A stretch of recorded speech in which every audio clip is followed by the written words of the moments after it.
Halo teman-teman semuanya, eh, selamat datang. Perkenalkan nama saya Muhammad Zaki Praida. Saya akan mewawancarai narasumber mahasiswa Indonesia yang sekarang lagi kuliah di luar negeri. Kita bakalan tanya-tanya gimana sih dia bisa kuliah di luar negeri, terus gimana kehidupan di luar negeri, dan bagaimana kehidupan sebagai anak rantau. Baik, sekarang kita sudah sama Kak Denis. Halo Kak Denis, apa kabarnya Kak? Halo semuanya, kabar baik. Oke, Kak Denis, boleh dong Kak perkenalan sedikit tentang Kakak, nama, terusannya asal daerah, dan sekarang kuliah di mana, semester berapa? Silakan. Oke. Nama saya Denis, saya asalnya dari Jakarta. Sekarang kuliah di Russian State Agrarian University atau singkatnya itu Moscow Agricultural Academy di Moskow. Sekarang udah semester 3. Oke, semester 3. Kakak sekarang kuliah lagi di Rusia ya Kak? Sekarang Kakak di Rusia nih? Iya, sekarang lagi di Rusia. Oke, gimana Kak keadaan COVID di sana? Kalau di Jakarta ini kan COVID jadi zona merah lagi nih Kak, jadi terpaksa kita PSBB lagi. Kalau di Rusia sendiri gimana Kak? Kalau di Rusia ini semenjak karantina sudah dibuka dan kita kuliah, ya beberapa universitas kayak masih menjalankan kayak kuliah dari rumah gitu loh. Nah, tetapi beberapa kampus sama kayak kampus saya, kita sudah kuliah tatap muka. Oh, sudah tatap muka. Nah, dari semenjak itu kita di jalan 2 minggu, dan semenjak sudah tatap muka, angka orang yang terinfeksi virus ini meningkat lagi.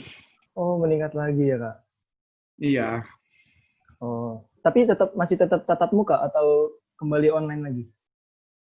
Kita masih tatap muka, tetapi baru diberlakukan tanggal 28 September ini untuk dosen yang berumur 65 ke atas dilarang untuk mengajar secara langsung, jadi kita melalui online. Oh, begitu. Oke. Kak, kita langsung masuk ke daftar pertanyaannya nih, Kak. Pertanyaan pertama, Oke. Kakak masuk kuliah di Rusia itu nama beasiswanya apa, Kak? Dan kalau mau ikut gimana caranya ya? Silakan, Kak. Oke. Kita dapat beasiswa ini dari pemerintah Rusianya langsung. Itu scholarship, Russian Government Scholarship. Nah, untuk dapatin beasiswa ini sebenarnya nggak terlalu susah. Untuk siswa SMA yang belum lulus atau belum dapat hasil UN, biasanya diminta itu cuma nilai rata-rata rapor semester 5 aja, minimal 80. Nah, untuk yang udah lulus SMA, yang diminta tuh nilai ujian, rata-rata nilai ujian sekolah dan nilai ujian nasional. Oh, jadi yang udah lulus SMA pun bisa ya, Kak, ikut beasiswa ini? Ya, bisa. Ada tahun maksimalnya nggak, Kak? Misalnya lulus tahun maksimal itu berapa gitu? Ada, maksimal itu umur 22 tahun Oh, untuk S1. oke. Terus apa aja, Kak, yang harus disiapin untuk masuk beasiswa tersebut? Yang harus disiapin yang pertama tentunya itu paspor ya. Paspornya itu maksimal 3 tahun sebelum habis. Jadi kalau misalnya udah tahun keempat, paspor itu harus diperpanjang. Kemudian medical check up dan uh, terjemahan atau translatean raport kita Oh, dan oke. ijazah. Oke. Kan kalau Kakak kuliah di Rusia dan di luar negeri itu pasti harus belajar bahasanya ya, Kak. Nah, berapa Iya, lama Kak pasti. Denis buat nguasain bahasa Rusia, Kak? Bagaimana metode belajar Kakak untuk menguasai bahasa tersebut gitu? Silakan, Kak. Oke, untuk kelas bahasa, untuk tahun pertama kuliah di Rusia itu kita akan masuk ke fakultas persiapan, yang mana kita bakal belajar bahasa Rusia selama 1 tahun. Di situ kita langsung berinteraksi sama dosen orang Rusia. Untuk metode belajar, karena mungkin asalnya sudah berada di tempatnya gitu, jadi untuk praktek itu lebih mudah gitu loh. Jadi kayak lebih cepat masuk gitu loh, langsung cepat paham apa yang orang Rusia yang mereka bicarakan gitu. Berbeda kalau misalnya kita belajar di Indonesia, karena kita nggak bisa mempraktekkan secara langsung. Mungkin bisa praktekkan, tapi um, sesama teman yang menguasai bahasanya aja gitu. Sedangkan di Rusia kita emang benar-benar harus bahasa Rusia gitu. Oh, jadi belajar bahasa Rusianya itu langsung di sana ya, Kak, bukan di Indonesia? Iya, langsung dari Rusianya langsung. Oh, oke, oke. Ke pertanyaan selanjutnya ini, Kak. Kan kalau misalnya di Rusia itu pasti kehidupannya juga berbeda ya, Kak. Pernah ngerasain culture shock nggak sih, Kak? Kayak, wih, kaget gitu sama kebudayaan-kebudayaan Rusia? Enggak.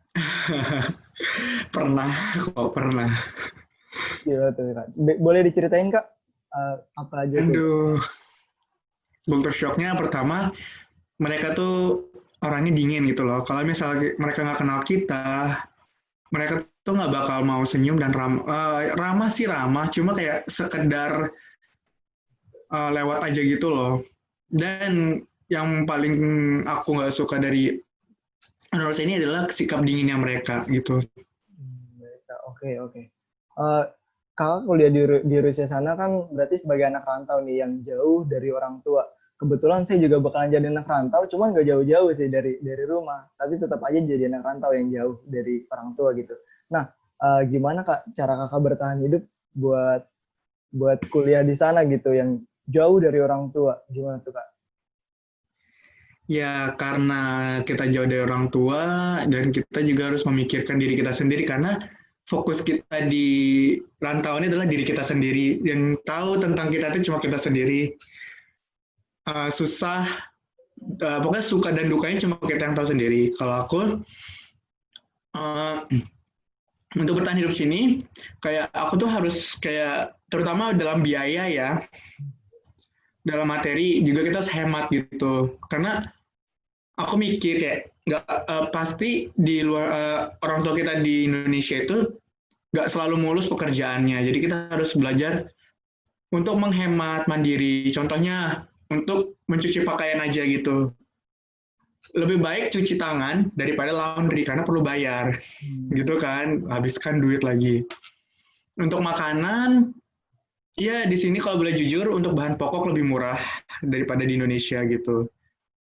Nah, jadi untuk bertahan hidup adalah bagaimana kamu memahami dirimu sendiri dan kamu bertanggung jawab dengan apa yang kamu punya walaupun masih dibantu oleh orang tua gitu. Gitu sih. Oke, pernah gelisah nggak Kak karena jauh dari orang tua? Karena dari awal biasanya sama orang tua terus tiba-tiba dijauh dari orang tua nih, wah ngerasa gelisah. Dan gimana cara Kakak buat ngadepin hal tersebut Kak? Oke. Jadi pertama kali saya tiba di Rusia ini happy gitu loh, kayak excited, kayak gimana sih kayak wah lagi di Rusia, kayak liburan gitu loh. 2 minggu pertama liburan, terus minggu ke depan beberapa minggu selanjutnya semakin ke belakang sini kayak mikir kayak oke, udah cukup deh kayaknya liburan, kayak udah harus fokus belajar. Dan karena kita harus fokus belajar, kembali lagi kita tuh perlu memikirkan diri kita sendiri karena kalau di Indonesia apa-apa orang tua kayak makan orang tua yang masakin. Terkadang kalau baju orang tua yang bantu nyuci. Kalau di sini kita membagi waktu kita sendiri gitu loh. Kita yang tahu waktu kita yang harus lakuin itu sendiri. Dan di situ mulai gelisah sih kayak, aduh masih 4 tahun lagi waktu itu kan. Aduh masih 4 tahun lagi gimana ya kalau begini terus. Dan lama-kelamaan kayak udah terbiasa sampai sekarang udah biasa gitu. Kayak tetap komunikasi dengan orang tua gitu, sesibuk apapun. Gelisah enggak, kalau rindu iya. Oke, pasti rindu sih ya Kak, karena jauh dari orang tua. Oke, sebenarnya pertanyaannya sudah habis Kak. Sebelumnya terima kasih banyak banget buat Kakak nih udah nyempetin waktu buat jadi narasumber saya sebagai di tugas teknik wawancara saya ini. Sebagai penutup, boleh nggak Kak ajarin saya bahasa Rusia sedikit gitu? Boleh. Kita belajar gampang aja ya. Ya, Seperti halo. Jadi kita halo di Rusia itu ada dua jenis, kayak formal dan informal. ya. Kalau untuk formal, kita ke teman ya, ke teman sejauh kita kayak privet gitu. Privet. Oke, itu halo gitu. Ya. Privet. Itu Oke. halo dalam informal. Oke, oke. Kalau untuk formal, untuk orang yang lebih tua dari kita atau yang nggak kita kenal, itu ribet sekali sih. Ini kayak здравствуйте. Nah, itu kadang Oh iya, iya. Agak belibet sulit. gitu ya, Kak? Iya. Dan yang paling gampang lagi kayak apa kabar? Itu Apa? kak dela. Kak Dela. Ya, kak itu bagaimana, dela itu kabar. Oh, Kak Dela. Oke, Kak Dela. Privet. Oke. Kalau Ya. sampai jumpa, Kak, sampai jumpa. Nah, sampai jumpa ini ada dua lagi, informal dan Dua. formal. Oke, oke. Untuk yang informal itu pakah, pakah gitu. Pakah. Oke, pakah. Ya. Kalau yang formalnya, dasmidanya. Dasmidanya. Das Dania. Iya. Oke, Kak, terima kasih banyak ya, Kak, buat informasinya yang sangat penting sekali buat teman-teman semuanya.